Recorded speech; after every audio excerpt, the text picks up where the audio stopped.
Varanasi title కొట్టేశారు కదా మీరు. నాదే వాళ్ళు కొట్టినట్లు లెక్క యాక్చువల్లీ చెప్పాలంటే. రామ రామ అలా అంటే జనాలు ఊరుకుంటారా? బికాజ్ నేను 3 years బ్యాకే నేను అది ట్రైలర్ రిలీజ్ చేశాను and 5 months ago independent film కూడా రిలీజ్ అయింది. అది వారణాసి అనేది వారణాసి కింద క్యాప్షన్ వచ్చేసి ద కాజ్ ఆఫ్ డెత్ అనమాట.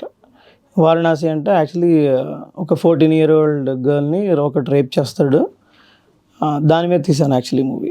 ఎస్, వారణాసి. నిజంగా వారణాసి అనగానే అందరికీ గుర్తొచ్చేది కాశీ. అఫ్ కోర్స్ శివుడు, of course bodies, of course అక్కడ కాలడం, అక్కడ నదులు, ఆ బోట్, ఇవన్నీ కూడా అదొక డిఫరెంట్ ప్రపంచం వారణాసి కదా.